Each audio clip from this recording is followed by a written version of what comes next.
everyone, so today we have the VOOPOO DRAG NANO2, which will be available from the Vape HQ stores and online in the colours Classic Black, Champagne, Powder Blue and Red.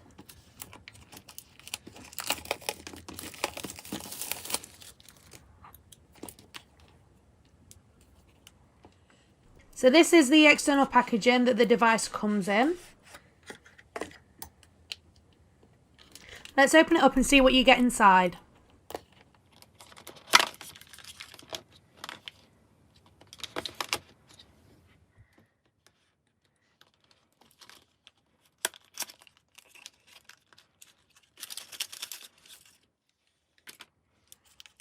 Inside the accessory pack, there is a replacement pod, a chain lanyard for you to attach to your device so you can use it on the go,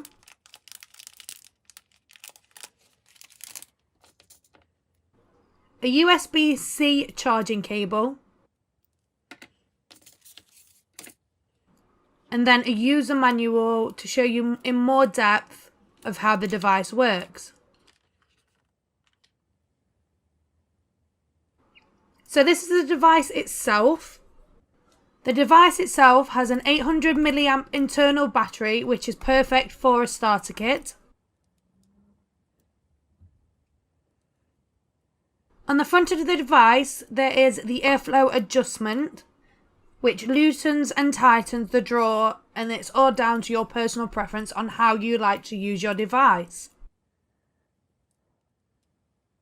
The power button is also located on the front of the device. Press the button 5 times to power on, and again 5 times to turn it off.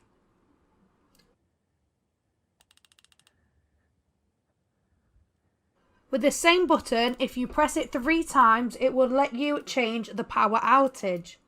You have 3 options: white, green or blue.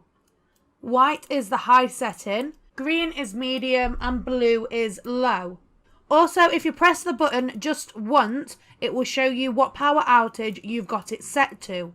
Located on the bottom of the device, this is where you will charge your device using the USB-C charging cable that is provided with this kit. Now let's get on to the pods.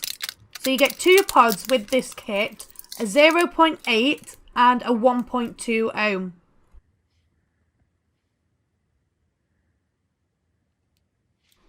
With these pods, the coil already comes built in, so you don't have to change the coils or mess around with anything like that. Simply take the pod off, throw it away and replace it with a new pod. For this video, I will be using the 0.8 pod. The pod simply just fits on top of the device, and make sure you push and click it in to make sure it is in there properly.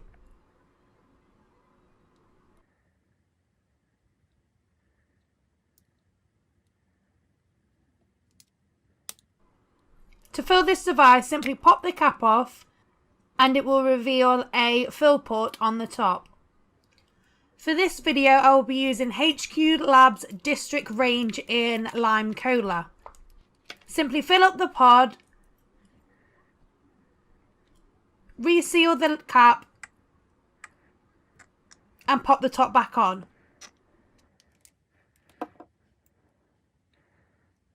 So I'm going to leave the device to sit for a couple of minutes to give the coil a chance to soak up the juice.